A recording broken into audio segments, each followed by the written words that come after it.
The X Zone Radio Show with Rob McConnell is largely an opinion talk show. All opinions, comments, or statements of fact expressed by Rob McConnell's guests are strictly their own and are not to be construed as those of the X Zone Radio Show or endorsed in any manner by Rob McConnell, Relmar McConnell Media Company, the X Zone Broadcast Network, its affiliated networks, stations, employees, or advertisers.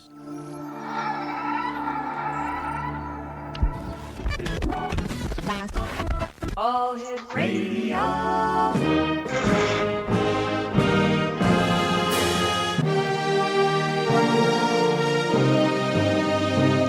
Welcome to the X Zone, a place where fact is fiction and fiction is reality. Now, here's your host, Rob McConnell.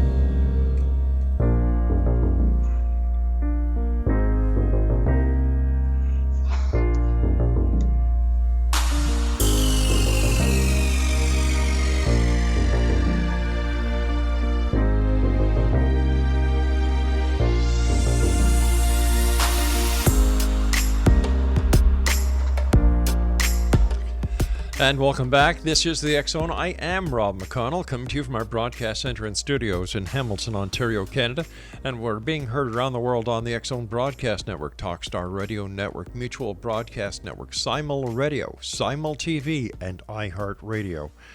If you'd like to send me an email, it's xzone@xzoneradiotv.com, on all social media sites, X Zone Radio TV. And to find out about the programming we have available for you 24/7, 365 on the X Zone Broadcast Network, visit www.xzbn.net. My guest this hour, X Zone Nation, is Mack Maloney. Mack is the host of Mack Maloney's Military X-Files radio show.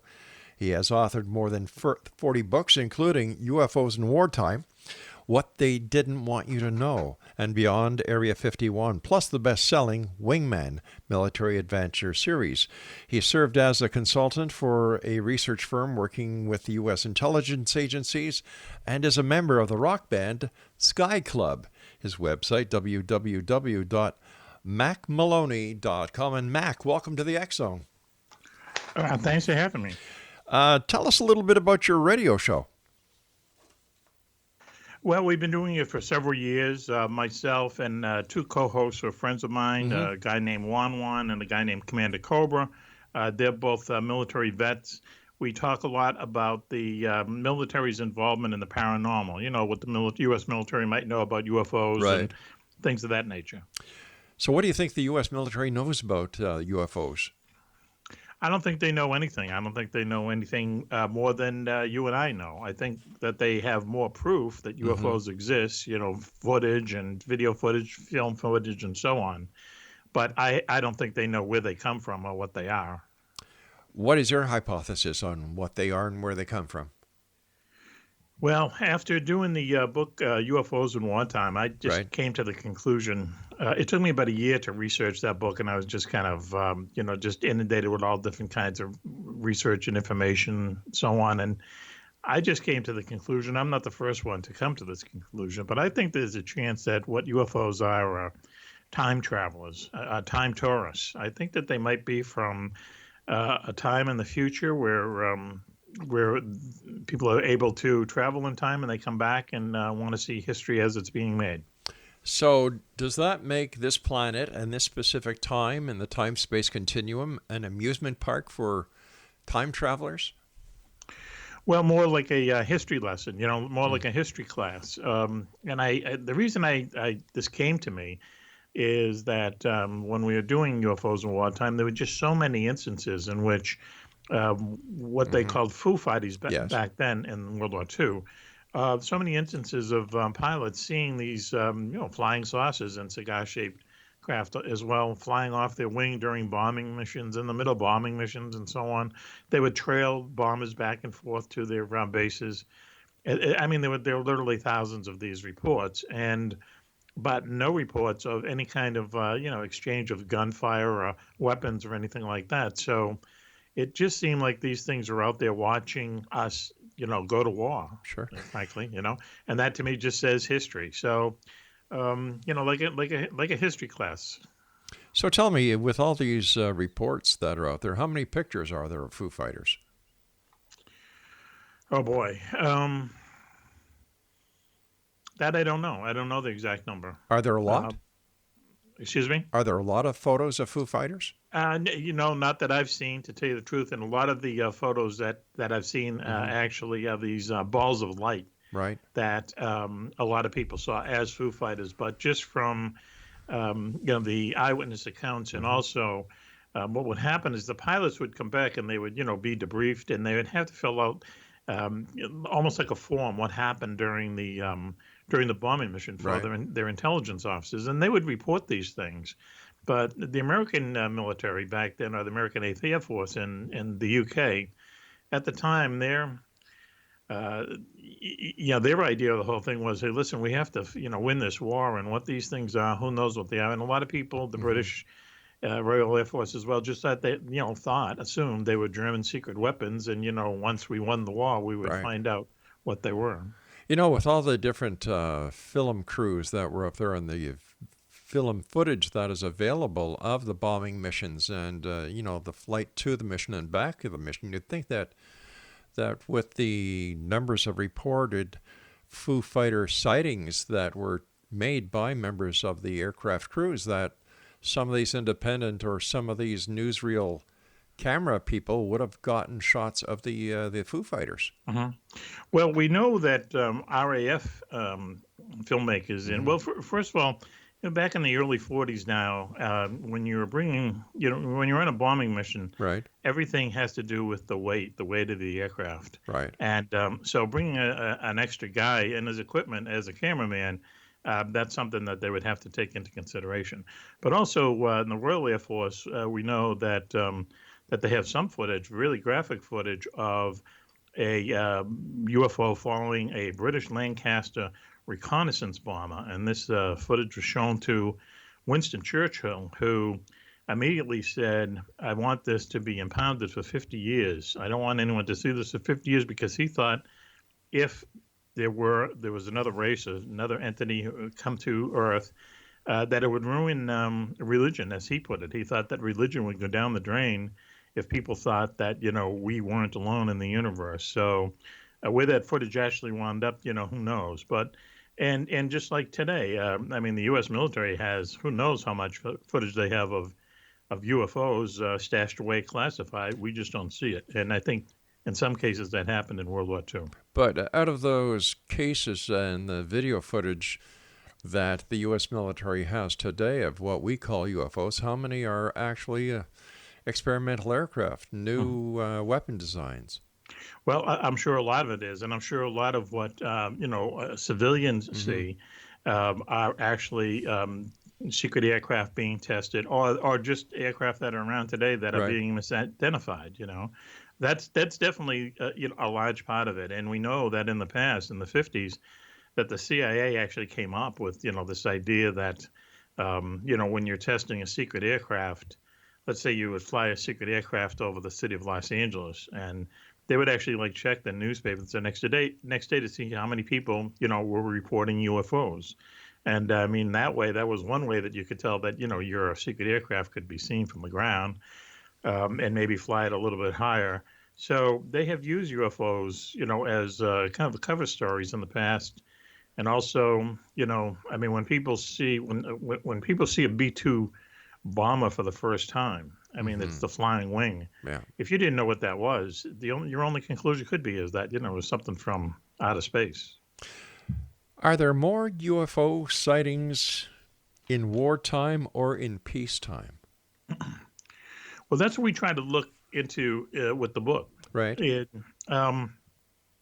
It seems like there are more. Let me put it that way. It just seems like there are more. And one of the things we discuss in the book is that why is this? Is that because in wartime there were more airplanes in the air, and so there are more opportunity for people to see things, more people on the ground are looking up. Who knows? But then this idea, also is that these things are showing up at great events. Great events being World War II. And that led to the idea that maybe it's something else. Maybe they had just as I said, time tourists, Sure. coming back to see history. What is your opinion of the Kenneth Arnold sighting? Well, it's an interesting setting in many ways because, not only because of it, did the term flying saucers come into, our vernacular, let's say, but it was the first time when he reported his sighting, all of a sudden, for the next 2 weeks, there was nothing but, there were just hundreds and hundreds of UFO sightings across the country, flying saucer sightings, they called them. And it I hate to say it caught on, but, people were, looking up, I guess, and Sure. they just saw more things than the week before the Arnold, sighting happened. But what was also interesting about his sighting is that the way that the UFOs were moving, that gave rise to the name flying saucer, because he said they were like saucers skipping across a pond. But just the way that they moved, they were almost flying in formation. And, a lot of times people see UFOs, they're kind of dashing about here and there, and it doesn't look like, there's really any rhyme or reason to it. Mac, I'm going to have to ask you to hold on. I've got to take my break. Please stand by. We'll continue this on the other side, X-Zone Nation. Mack Maloney's our very special guest this hour. He is the host of Mack Maloney's Military X-Files radio show. He's also the author of UFOs in Wartime, What They Didn't Want You to Know. His website, www.mackmaloney.com, and Mac and I will return on the other side of this break. Don't go away.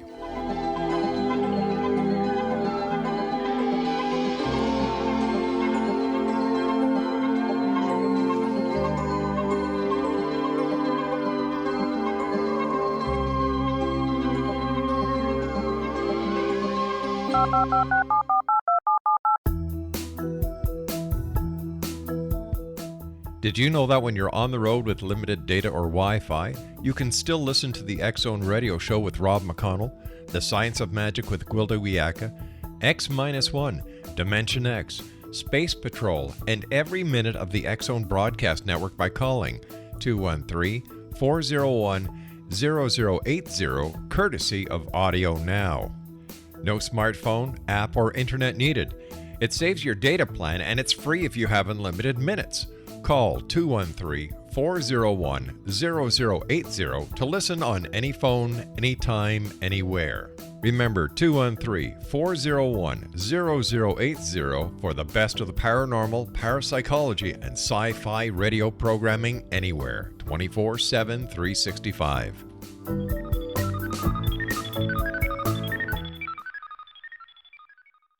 You have heard of the X-Zone? Now watch it on Simul TV, plus 500 video games, live TV channels, free video on demand, worldwide, and more.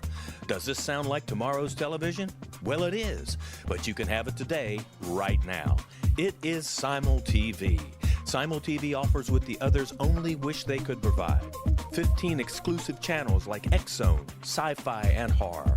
We are worldwide. No other provider offers that. 500 built-in video games. No need to have an extra expensive system. We have them included. Free video on demand. Live streaming events from around the world. Interactive online network, and much more. Tomorrow's TV today. Simul TV. Sound too good to be true? Well, it's not. You can have Simul TV today. Sign up at simultv.com. Do it today.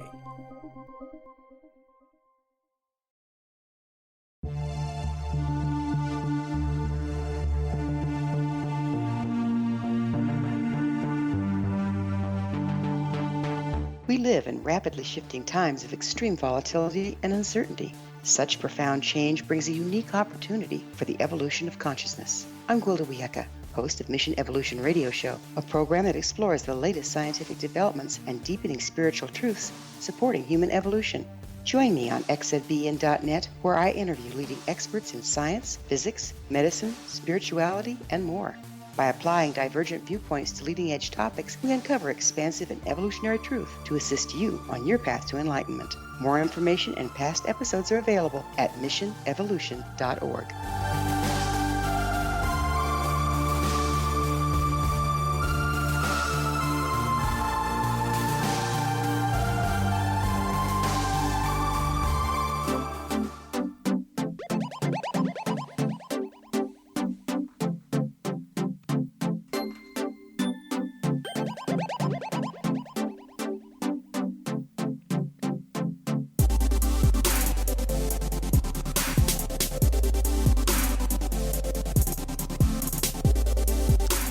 And welcome back to the X Zone. I am Rob McConnell. My guest this hour, X Zone Nation, is Mack Maloney.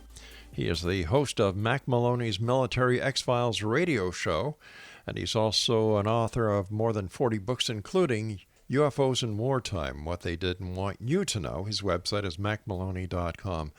Mack, before we went to the break, we were discussing the Kenneth Arnold case, and you were just bringing up a very interesting point that the UFOs that he reported seeing were basically flying in a formation. What does this tell you? Well, years later, when the Air Force started Blue Book, Project Blue Book, where they were supposed to be looking into, UFO sightings, and they didn't really do a very good job. However, Captain Relpold, who was the person who was running it in the early 50s, he came upon a case where it seemed like a UFO was flying search patterns actually over Tokyo Bay, and it just, the idea dawned on him was, do UFOs do they fly in like kind of haphazardly, or is there some kind of intelligence behind what they do? Like his example was a flock of bees. I mean, a swarm of bees. They're just flying here, there, and everywhere. Yes. But like a flock of geese actually are flying in a chevron, and there's intelligent movement behind what they're doing. And they're also following an electromagnetic GPS. Or something, you know. But the thing was that, the Arnold sighting, he saw them, they like turned as one, and they were making their way around the peaks of the Cascade Mountains, and they were all kind of moving almost like in unison, almost like in formation. And that's why that's also a key sighting. But wasn't there also a search going on for a downed aircraft at that time? And is it possible that the craft that were seen by Arnold were actually part of a military unit who had been dispatched to that unit looking for the downed aircraft? Well, he was first of all, he was a really smart guy, and he was a seasoned pilot. And one thing about pilots, we talk to a lot of military pilots on our show. In fact, one of our co-hosts is a military pilot. And one thing you learn about them is that they know everything. They've seen everything up there, and they know what everything up there is. If they see something that they know what it is, know what it isn't, I mean, that is really something unusual. They know what Venus looks like in the daytime. They know what the North Star looks like. They know, what reflections off the water look like. They just know all this stuff. And when they see something out of the ordinary, then as I say, it's something very unusual. And I think that Arnold, the type of guy he was, knowledgeable guy he was, I think he'd know the difference between search planes and whatever these things were. In your opinion, is there a connection between the Arnold case and the crash at Roswell? No, I don't believe anything happened at Roswell. I don't think anything agree. happened there other than a balloon that the U.S. military was testing at the time and launching from nearby to send acoustical devices over the Soviet Union. So you're talking about Project Mogul. Right, exactly. I mean, and one of them crashed, and that was it. And, the Air Force, because it happened only 2 weeks after the Arnold sighting, and as I said before, the country had gone flying saucer crazy all of a sudden, and now they find this quote-unquote debris, and the people at Roswell, the airbase at Roswell, I think either they jumped the gun or saying that, we have captured a flying saucer or the remains of one, or the idea from the very beginning was to cover up Project Mogul. And they used as I was saying, the CIA tried it. They're using the flying saucer excuse as their cover-up of this highly secret Project Mogul.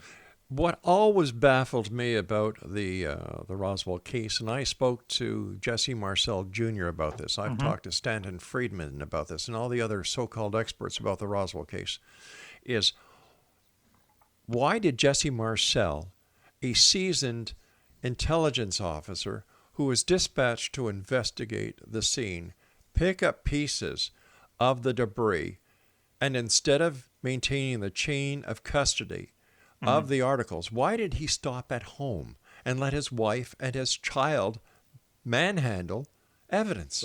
Exactly. Yeah, I mean, that's question number one. Yeah. I mean, some of the debris, they found rope in some of the debris. Would a UFO actually have rope on board, Is it possible? I got to say this, though. Jesse Marcel Jr., he was on our show. He's since passed away. Yes, but he was on our show, it must have been 3 years ago. Shortly before he died, and he was one of the nicest people I think I've ever talked to on the radio. He was just a great guy. We were going to have an argument with him about what happened there and whatnot, and we couldn't because he was just such a good guy. And and we kind of miss him. Yes, he was a great guy. Is it possible that what happened at Roswell was actually one of the Fugo balloons? One of the what balloons is that, please? Fugo. Fugo balloon? Yes. The Fugo balloons, there were 3,000 of them that were launched from an island off of Japan's coast just prior to the end of World War II. There was one that crashed in Oregon. There had been sightings right across into the middle of America.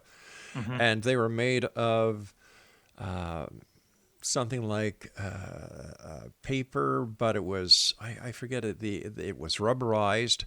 And it was silver. They could either carry equipment, bombs, or personnel. Right. I doubt that because, I know that they launched, the Japanese launched these kind of balloons all during the war, mostly towards the end of the war. And as you say, a lot of them landed in Oregon and Northern California and everything. Right. For one to make it down to New Mexico, that would have been quite the trip. And I think there's also a lot of evidence, too. I mean, the photographic evidence, when you actually see the debris all kind of lined up together, it looks like, one of these mogul balloons right down to the material they used, which was a kind of, I don't know, like a rubberized aluminum. Yes. And if in fact you crushed it in your fist when you opened it up, it would go back to its shape. That is nothing from outer space. That was something that, our scientists had developed for these balloons, because they have to, the higher they go, they have to expand, and there's a whole lot of kind of physics behind it, Yeah. We were talking earlier about Foo Fighters. What are scare ships? Well, scare ships are something that popped up in 1909 in the United Kingdom. Now, everyone knew, as people can know these things, that there was going to be a war between the UK and Germany and, half the world, right? So the Germans were, interested in what was going on in the UK, let's say. But in 1909, these people, starting off just a policeman walking his beat, and then in the next 6 months, thousands of these sightings of these scare ships happened. What they were enormous ships that looked most closely resembled a Zeppelin, but they were much bigger. They moved much quicker, and they flew much lower. And people started seeing these things, as I say, all over the United Kingdom. And they didn't know what they were. At the time, most of the Zeppelins that had been manufactured by that point, were only allowed to do tethered flight. They never really got free from the Earth. And certainly no Zeppelins could make it to the UK and back in a round trip like that. So no one ever really figured out what these things were, but they do know that some of them were seen traveling at 200 knots. Now, a blimp these days, even the most modern blimps, don't go more than 50 miles an hour. But at one point, these two reporters were set up at different villages. One saw a scare ship go over and called down to his colleague and said, "All right, you tell me when it goes over you." And by measuring the distance and the time it took the scare ship to make that distance, they figured out these things were going more than 200 knots. So no one ever figured out what they were. They were also seen a lot of times with very large searchlights on their bottom, shining down at the ground. They were only seen at night. And if people said, "Well, if these are German spy ships, I mean, why would you be flying around with these huge searchlights on? That's not a good way to be a spy." And then they just kind of faded away. And again, there's several examples in the book of these instances where they're not quite UFOs. They're not the flying saucers that we think of when we think of UFOs, but there's these strange things, and the scare ships are one of those instances. What about the great airships that were seen over the Midwest in the United States? Was that after the scare ships, and do you think could be a possible connection between the two? That was actually before. That was in the late 1800s. There was lots of reports of these. They weren't as massive as the scare ships were reported to be, but there were these airships that it seemed to start in California. They worked their way right across the country. In fact, where I am now, I'm a little bit north of Boston, and there's a city here, Lynn, Massachusetts, where there's a photograph of one of these things out over the water that people saw. Once again, people have no idea where these things came from. It was beyond the technology of the time. It could not be explained. They kind of faded away at the end of the 1800s, and then 1909, this kind of different variation, a larger, more sinister version of these airships, just kind of popped up over the United Kingdom. You and I have to take our news break at the bottom of the hour. Please stand by. X-Zone, my guest this hour is Mack Maloney. He is the host of Mack Maloney's Military X-Files radio show. He has authored more than 40 books, including UFOs in Wartime, What They Didn't Want You to Know, and Beyond Area 51, plus the best-selling Wingman military adventure series. He's served as a consultant for a research firm working with U.S. intelligence agencies and is a member of the rock band Sky Club. And Mac and I will be back on the other side of this commercial break with the news as the X-Zone continues from our broadcast center and studios in Hamilton, Ontario, Canada. Don't forget, you can still get your complimentary copy of the most current edition of the X Chronicles newspaper with our compliments at www.xchroniclesnewspaper.com. I'm Rob McConnell. This is the X-Zone. We'll be back after this break. Don't go away.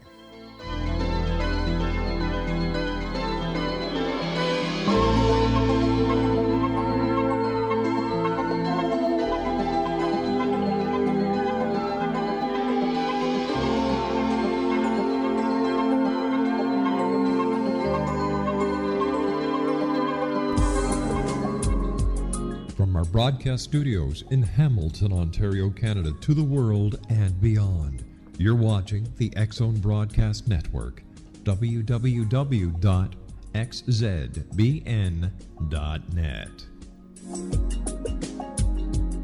AVS Media Den. You have heard of the X-Zone? Now watch it on SimulTV, plus 500 video games, live TV channels, free video on demand, worldwide, and more. Does this sound like tomorrow's television? Well, it is, but you can have it today, right now. It is SimulTV. SimulTV offers what the others only wish they could provide. 15 exclusive channels like X-Zone, sci-fi, and horror. We are worldwide. No other provider offers that. 500 built-in video games. No need to have an extra expensive system. We have them included. Free video on demand. Live streaming events from around the world, interactive online network, and much more. Tomorrow's TV today. SimulTV. Sound too good to be true? Well, it's not. You can have SimulTV today. Sign up at simultv.com. Do it today.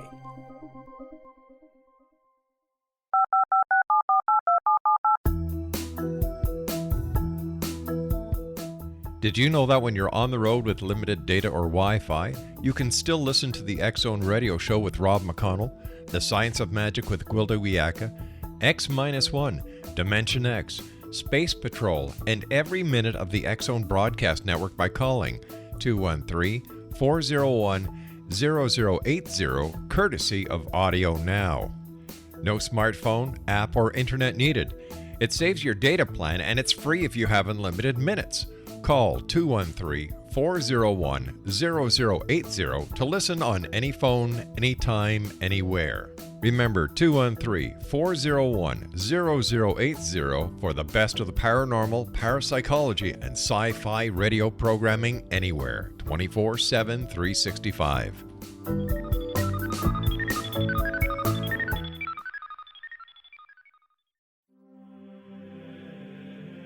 Rob McConnell here, presenting an overview for Nicholas Paul Jennings, author of a fascinating book, Amen. It presents facts revealed by Egyptologists, facts that enable us to understand why Amen is the beginning of creation of God. It provides recommendations for religious leaders of the major religions to unify their beliefs and teach the Word of God. Love one another. Amen informs people how mankind conceived God.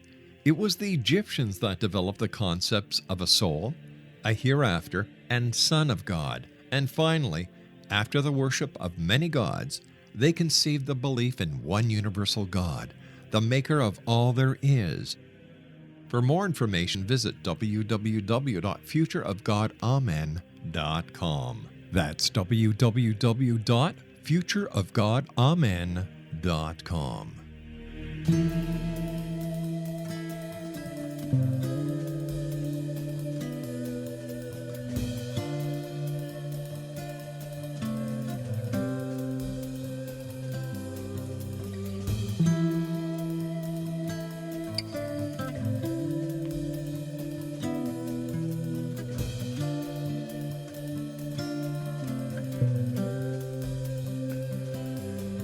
Maloney is my special guest this hour, X Zone Nation, www.mackmaloney.com. Mack, another book that you've written is entitled Beyond Area 51. What is Beyond Area 51? Well, that's a good question. Now, what that book is about is it's about very secret bases that we know that exist around the world. All of them except Area 51. So it's beyond Area 51. There's, I think, I don't know, about 25, 26 examples that we found of places in the United States and, as I say, around the world that are on some way or other, comparable to Area 51. All of which have a UFO history behind them too, as well, as it turns out. Why do you think it's so important that the citizens of the United States know where all these bases are? Isn't there a matter that crosses a line when it comes to national security? Well, first of all, they're not all our bases. With the bases, the U.S. bases that we talk about, they're all been well documented. I mean, like places like AUTEC, AUTEC. That is basically the U.S. Navy's Area 51. It's where they test a lot of secret weapons, a lot of secret technology. And the strange thing about it is that it's not in the United States at all. It's actually on Andros Island in the Bahamas, and it's right in the middle of the Bermuda Triangle. Now, it might be just some kind of crazy coincidence. I'm sure it is. But the truth of the matter is the U.S. Navy's Area 51 is inside the Bermuda Triangle. Okay, you said, and not all of them are our bases. Whose bases are they then if they're not our bases? Well, for instance, we do one chapter on trying to find Britain's Area 51. We came down to 10, chances, 10 different places that could be what they consider Area 51 in the UK.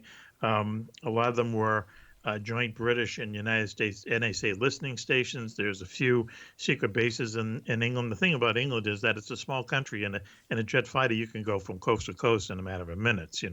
So to hide someplace where you're testing secret weapons is a really tough thing. And we finally got into guessing that it might be underneath this old abandoned kind of manor out near, as it turns out, near Stonehenge. Once again, if it's a coincidence, who knows? But Rudlow Manor is the name of this place where they used to build Spitfires down below in an underground chamber underneath this place, and built a secret rail line into London to deliver these fighters for the Battle of Britain. So there's a lot of people think that just kind of continued on into the modern day. Things like that. Okay, one of the most talked about UFO sightings of current time, I'd have to go to the Phoenix Lights. What is your opinion, and not only your opinion, but the opinion of your two co-hosts who are military when it comes to what the Phoenix Lights might be? Right. That whole thing, what happened out there during that period of time, it's really two stories in a way, I mean, people saw, you see the famous video of the bright lights disappearing behind the mountain. Okay. Well, at the time, there's an Air Force base right out there. And at the time, there were some National Guard troops that were practicing with dropping flares. And when you kind of see the video and you kind of see the lights disappear behind the mountains, that's how flares would act. But right around the same time, people were seeing these enormous, triangle-shaped UFOs flying over them, multicolored, and similar in shape and description to the Hudson Valley sightings of the 80s. Right. And these were not flares. These aren't flares. These are like things that people say were the size of aircraft carriers floating over their heads. Lots of lights, lots of kind of dynamic, edges to them and design to them, and something from really not of this world. You But know? how come nobody took pictures of that? Well, that's a good question. I mean, we have to ask that in a lot of cases. Yeah. It was late at night. There was some video of these things going overhead. The people towards the south of Phoenix saw these things, and there was some grainy footage of something going over their head. It doesn't look like an airplane. It's not flying fast enough to be an airplane. So, who knows what they were? But the whole thing is a strange case. Like I say, it's actually two cases in one. To your knowledge, was there any comment from the military or civilian air traffic control when it came to radar tracks and targeting? Some people at the Phoenix airport said that they saw, radar indications, but once again, there's an Air Force base very close there. I can't remember the name of it, but they do like a lot of training and such. And so there's military activity close by.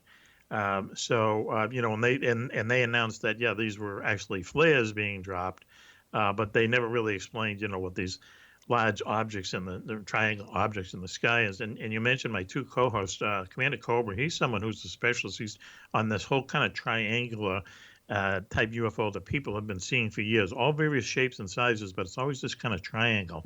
And if there's any UFO out there that is in fact, a top secret weapon of the U.S., it's probably these triangle-shaped things, Even for those huge craft that they saw in Phoenix, there's actually talk out there that they have these balloons out there where they're actually powered balloons, and the bottom of them are able to reflect the stars above them, so they're able to project like the stars on their underbellies, let's say, so they can go right over your head and you don't even know it. Wow. These things may be might have been what people saw over Phoenix during that period of time. We talked about Foo Fighters in World War II, but what about the other conflicts or wars that the United States and Canada have been involved with? For example, the Korean War and the war in Vietnam. Were there UFO sightings there as well? Well, yes, in the Korean War especially, and the Korean War is really has its own special chapter in the history of UFOs, and this is why. It was only 5 years after the end of World War II that the Korean War started, and it was kind of like this unexpected war. But in that time, we had progressed from mostly propeller-driven aircraft to jet aircraft, right? Both bombers and fighters. And along with that technology came onboard radar. Onboard radar in World War II, they had it, but it was very crude, heavy, and it really didn't work very well. By that time, by the early 50s, you had some pretty good radar that was actually in the planes itself. So there were many sightings over Korea that therefore were seen by people on the ground, were seen by radar stations on the ground, and were seen by radars in these jet fighters themselves, these bombers themselves. So all of a sudden you have this kind of triangle of evidence, electronic evidence and visual evidence. And there were so many airplanes flying around, radar-equipped airplanes flying around Korea at the time. And Korea, again, is also a small place that lots of pilots saw UFOs, lots of pilots reported them. There's a lot of documentation on it. And that really, what was happening in the Korean War actually spurred the U.S. Air Force to create Project Blue Book. They knew they had to do something because, once again, so many of our own pilots saw these things. They knew they had to do something. So Project Blue Book was the result. So, the Korean War was really kind of like, what happened there really kind of set the pace for UFO research, if you can call it that, for the next 20 years or so, until they did away with it in 1967. In Vietnam, there's a story called the Hobart Incident, in which, let me just preface saying that UFOs was reported a lot over Vietnam as well. In 1968, people, the U.S. reported seeing what they called enemy helicopters over the DMZ, which separated North Vietnam and South Vietnam, but the Viet Cong and North Vietnamese didn't have helicopters. They didn't fly helicopters in the war, really. So anyway, one night all these enemy helicopters, as they say, were flying around, and the U.S. Air Force sent F-4 Phantoms after them. They chased these things, which were UFOs, and chased them out over the Gulf of Tonkin, fired on them, and the air-to-air missiles from the F-4 Phantoms actually hit this Australian destroyer cruiser, the Hobart, killed 3 sailors, injured about 30 more. They covered it up in the U.S., but in Australia it was a pretty big story. And the story was U.S. aircraft shooting at UFOs actually hit an Australian ship and killed 3 sailors. My gosh. Yeah. So, did we learn anything about the UFOs between World War II, the Korean War, and the Vietnam War? Or are we still guessing?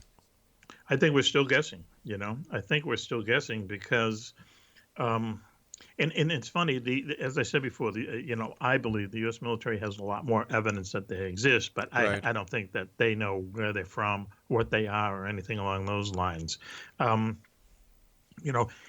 This recent information that came out at the end of last year, that it turns out that instead of they did away with Project Blue Book in 1967, and the Air Force said, now we're out of the UFO investigating business. And now we know that that's not true, that they were contracting it out, or they had a very, very secret kind of department in the Pentagon who have always been looking at these things. And there's a good chance that they are still doing that. All right, Mac, stand by, buddy. We've got to take our final break. X-Zone Nation, Mack Maloney is our special guest. He is the host of Mack Maloney's Military X-Files radio show. His website is www.mackmaloney.com. We'll both be back on the other side of this break as we wrap up this hour here in the X-Zone from our broadcast center and studios in Hamilton, Ontario, Canada. Don't go away.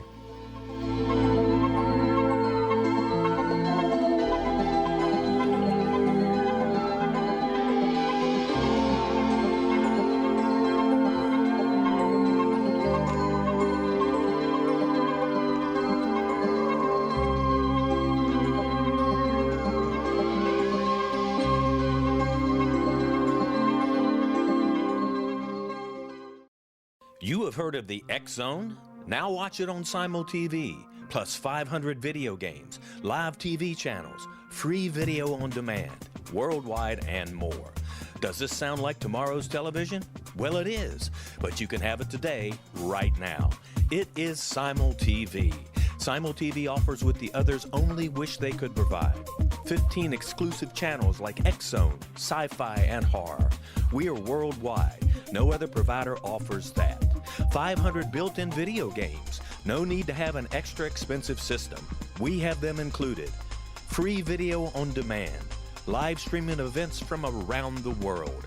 Interactive online network, and much more. Tomorrow's TV today. Simul TV. Sound too good to be true? Well, it's not. You can have Simul TV today. Sign up at simultv.com. Do it today. The new nonfiction book, Razor of Madness, is similar to cult movies like Clockwork Orange, Dragon's Tattoo, or The Other Side of Hell. Wayne Morin Jr. and Thomas Lee Howell expose widespread and systematic deficiencies in this thought-provoking tell-all novel. Mind control rages among scholars in law schools. Human rights are ignored while thought reform and mental manipulation are accepted practices used as behavior modification. Dr. Louis Jolyon West comes to mind. Media and public scrutiny shows that United States mental hospitals are in fact destructive murder industries. Razor of Madness expose novel details this epidemic through an in-depth professional and personal investigation. For decades, there has been a revolving door policy that still releases killers and pedophiles back into society. The maestro of mind control continues to haunt America to this very day. Razor of Madness is available in paperback or as a downloadable ebook at Amazon.com.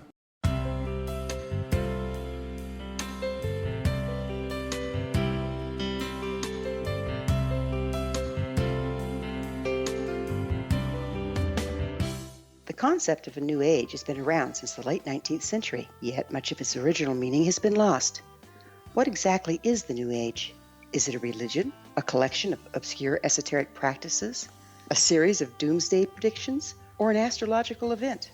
The New Age Chronicles is a unique complementary publication bringing reason and grounded information to separate fact from fiction. Chock full of valuable information to support you as we make the monumental shift into the new era. You won't want to miss a single innovative issue. The New Age Chronicles newspaper is coming soon to www.newagechronicles.com.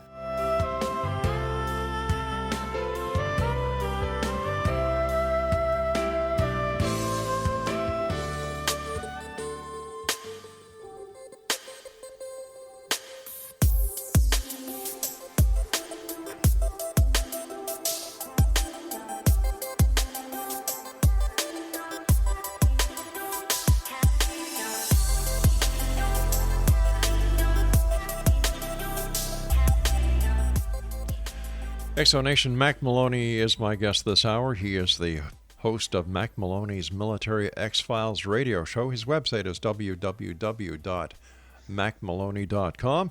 He is the author of over 40 books, including UFOs in Wartime, What They Didn't Want You to Know, and Beyond Area 51. Once again, his website is mackmaloney.com. First of all, Mack, thanks so much for sharing your time with us here on the X Zone. Great talking to you. Thank you. Thank you for having me on. Oh, it's our pleasure. Let's go back in time, not so far back, but let's go to September the 11th. Mm-hmm. Do you... there was a lot of talk that UFOs may have had something to do with the events of 9/11. What's your opinion on that? Yeah, I think that's, a little too way out there. I think that we all know, what happened on 9/11. But the interesting thing about that was, just to show you, what the military's involvement is in UFO, research, let's say, is after that happened, there were a lot of, for the next 2 or 3 years, there was a lot of our military, in the air around the borders of the U.S. There were more flights. There were more planes intercepted. There were just more airplanes up there. And someone told me in the course of the research of UFOs in wartime is that these pilots saw and reported lots of UFOs, and had nothing to do with the 9/11 attacks themselves, but as a result of 9/11, a lot of planes are flying around up there, and UFO reports by military pilots went up. Why do you think, or do you think, that the government just doesn't come clean with what they know instead of, keeping it under a self-imposed blanket of secrecy? If they don't know anything, would people believe them if they came out and said, "Listen, we don't know what we're dealing with"? Or right? There's got to be a reason. I don't think they would want to do that because then, basically, in the matter of the U.S. Military, you'd be saying, well, you're getting nearly $1 trillion every year here. You're supposed to be in charge of our security, and you're telling us that this is something that is in our skies that you don't know what it is. So it's best for them to not say anything, one way or the other. Okay, and once again, I truly believe that they do not know what these things are. Once again, they have plenty of evidence, but they don't know what they are. And I have to say, too, not to get into politics, but of any president or any resident of the White House over the past, since the Kenneth Arnold sighting, if there was one who was going to come out and tell everybody that, yes, the U.S. military knows what UFOs are, it's the current resident in the White House. And that hasn't happened. I agree. And that just further convinces me that they don't know. Let me ask you this. Based on your experience in the military, based on your experience as a talk show host, based on your experience as an author who has dealt with this, do you believe in your heart of hearts that these UFOs mean any harm to this planet or its inhabitants? Well, it's a really good question because, overall, they have not shown any kind of aggressive nature. However, there are instances, the Mandrell case in the early 50s where a P-51 Mustang, called the F-51 Mustangs at the time, chased a UFO and the pilot was later killed.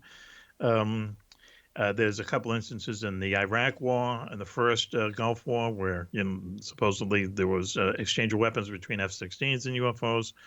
But I don't believe so because I think that they would have shown it already. They've been around for a long time. They don't try to hide. People think UFOs trying to hide, but they're seen all the time. They're not. They know we know that they're up there, and once again, it just kind of comes back to this theory, that they're just observing us. They're looking in on us. They're watching us, seeing what we do, and that's what history is all about. Who wouldn't love to go back and see a Shakespeare play or the Battle of Troy or something?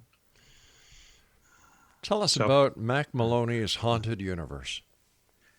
That's a book that we have coming out at the end of September, and basically what it is, it's a combination of all the stories that we have done on the radio show, Right. Meaning lots of ghost ships, ghost airplanes, ghosts on the battlefield, and also I worked for True TV a few years ago and used to work on their website, and a lot of the research that I got from that experience I put into this book. So it's Mack Maloney's Haunted Universe. So you also deal with ghosts and other aspects of the paranormal? Yes, right. Yeah, we got into ghosts. We got into monsters. There's a monster for every state in the United States, and things along those lines. Lots of lists, lots of anecdotes about different paranormal things that people have reported. So tell me, what do you think a ghost is? I don't know. We talk about this a lot on the show, and one of our correspondents, Emily Mittermeier, is somebody who is really into ghosts, and it's hard to say because, sometimes they interact with people, sometimes they don't. They call it residual haunting, where it seems like a videotape that's like caught in a loop, But then again, so what is that, And then, but actual, instances where people have talked to ghosts or where furniture is flung around the room and so on. And I don't know. It's just very strange. But as we say about UFOs, it something has to be behind it, because every ghost story in the world cannot be a hoax, cannot be a lie. Every UFO story cannot be a hoax or a hallucination. There's got to be something behind them. But if you go by the numbers of UFO researchers, the number of ghost researchers, the number of Bigfoot researchers, for all these people being out there all the time with modern technology, still no smoking gun, right? The numbers don't add up. Right. It's almost in the case of UFOs it's almost like that's the way it's planned. Once again, just if we went to the time travel element again, maybe they know that UFOs aren't going to be revealed until June 2nd of 2032. So they know everything that they do between now and then, they're not going to be found out. But they are being found out. Say it again, please. I'm sorry. They are being found out. They are right. being I mean, seen. their origin, where they come from. Where do they come from? Everyone, just because they're in our skies, that doesn't mean they're little green men from Mars. There's a good chance they're from other dimensions, other universes, places we don't even know about. But if we do the same thing. But if we accept the possibility that these are time travelers who are coming here to view history, how do we explain the alien abduction scenario? How do we explain what happened to Travis Walton? How do we explain what happened to Barney and Betty Hill? Right. Yeah. See, that's one of those things you can't explain. No. Who knows? Who knows? And why? Another question we talk about in the show a lot is that, when you're abducted, a lot of people, they report some nasty medical experiments, taking place on them. You say, well, why would a race that was so intelligent that they're flying around and flying saucers, why would they be interested in blood samples? And, exactly. You think that they would be so far advanced you wouldn't have to actually, probe someone to get this information. So, once again, millions of questions. Yeah, millions of questions and next to no answers. I guess we can thank the extraterrestrials who have abducted people over the years for the colonoscopy that we all get today. Well, if insurance covers it, why not, right? How true, how true. Listen, what are your final thoughts tonight, Mac? What would you like to share with the X-Zone Nation? Well, only that, just since I've been kind of in the UFO community for a few years doing the books and doing a radio show, what disturbs me a lot is that there's a lot of noise out there. There's 10% of what you read, in my opinion, about UFOs, about Roswell, about things of that nature. It's just stuff that is just made up out of whole cloth. And I think that really affects the really down-to-earth, pardon the pun, research on UFOs, So I just wish people, writing these books would really just take a little bit more care to, not make up out lies, which a lot of it is. A lot of it is really wild speculation. With Roswell, for instance, I think, the count is that 30 UFOs crashed there and there's 50 alien bodies and so on. That's just ridiculous. And it really kind of takes away from what should be really solid research into trying to find out what the UFO puzzle, is all about. I always say that, the internet is the biggest septic tank that has been ever created by men, because there's more crap in it than there is anything else. Yeah, it's true, and since the internet has come about, this kind of, the noise that's around UFO research is just, is off the charts. It is. Quickly, let our listeners know where they can find out more about you, where they can buy your books, and how they can listen to your radio show. Well, the books are all, in your local bookstores or Amazon.com or BarnesandNoble.com. And MackMaloney.com is the website. The name of the show is Mack Maloney's Military X-Files. And we're on about 6 or 7 networks. If you just Google Mack Maloney's Military X-Files, you'll find out where you can hear us. Excellent.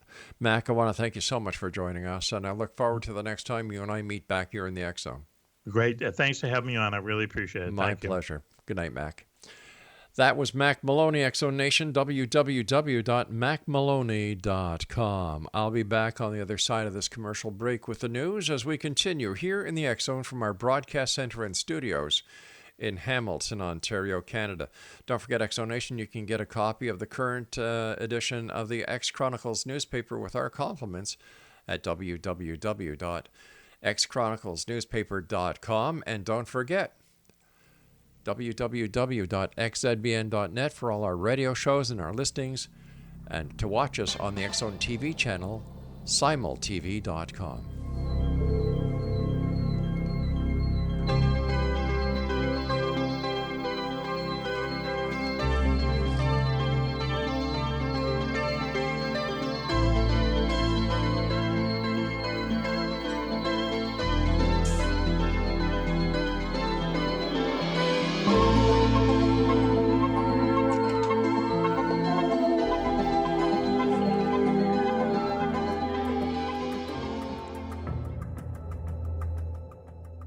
Modern Esoteric, Beyond Our Senses by Brad Olson, consummates the lifology story about where humanity originates. It is the lost continents, the primitive wisdom, the mythos of creation, and the rethinking of ancient history as we are taught in academia. There is much more to the story than what we have been told. As this is the first book in the Esoteric series, Modern Esoteric starts at the beginning of time and accelerates up to this modern age. Future Esoteric is book 2 in the series and takes a forward-looking position ahead of today with an open and honest examination of the ET issue and various unexplained phenomena. To discover the writings of author Brad Olson, visit www.bradolson.com. That's www.bradolson.com.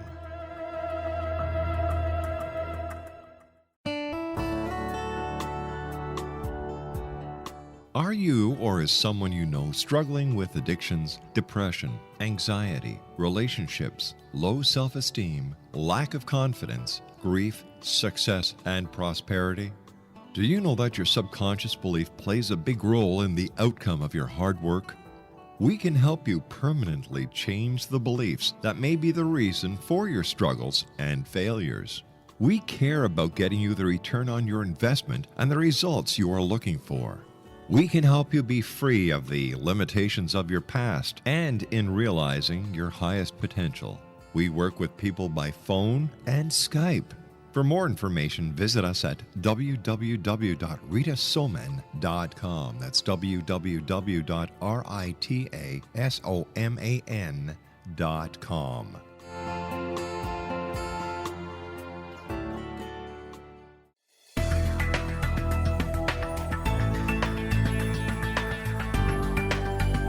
Do you think you have energy problems in your home? Do you feel better when you're away than when you're home?